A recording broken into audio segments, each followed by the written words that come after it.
emthethweni awubuzwa kuphela imithetho eshawa yithi.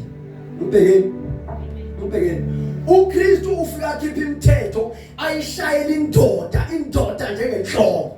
Indoda ebese ithatha imithetho kaKristu iyehlisele emndenini wayo.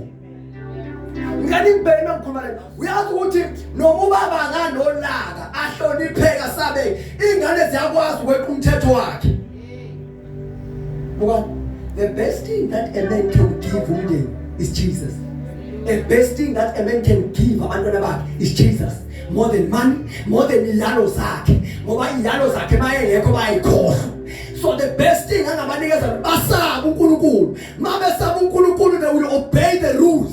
Whether indoda ikhona noma yikho. As the man ngiyaliphamisela uJesu izwi, nowesifazane akufanele aphamisele inhloko yakhe izwi.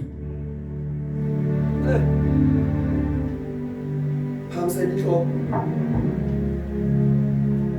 Angina ukuthi inhloko into engenhle. Mhlawumbe ke sikhulume kanjani into enhloko. Kuthiwa ibandla lingumzimba. Angithi kuthiwa ibandla lini? Bese kuthiwa uKristu yini? Niyazi ukuthi ukuphila komuntu konke kusekhaya. Ngiyikhulume lento ngithi yonke into edonsa ayewumsipha kuwe idonsa iye ngemuva udonsa ngamaspinal cord kuze kuphi? Niyabona ukuthi ukuphila komuntu kusele kuphi?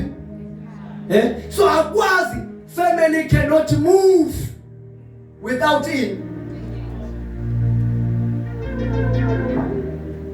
Ngizathi manje umuntu wakho ukuthi asishade ngoba lento esiyenza ayikho right. Ujethi sihliphiza iplan kaNkulunkulu.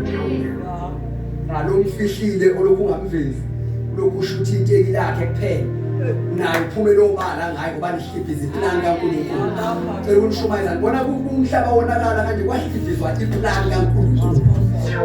Kwahliphiswa iplan kaNkulunkulu manje noma ngabe siyazama ukulungisa silungisa ngendlela sizama ukulungisa ngesonto kanti kufanele kubuyiselwe iplan kaNkulunkulu ukuthi uNkulunkulu wathatha uAdam wamusa kuEva ufike wathi uAdam ababona uEva wathi lo yithambo lamathambo ami wathi lo inyama yami wathi ngiyaqala ubona into efana nami ngokubeke wabona amabhubesi wabona abafani naye wabona inyoka wayibona ayifani naye wabona imbuzi wabona inkomo wathi ayifani naye wabona wesifazane wathi lo yithambo lamathambo ami wathi inyama yenyama yami eqala ubona into efana naye wasethi uNkulunkulu izala nami eseba hlangani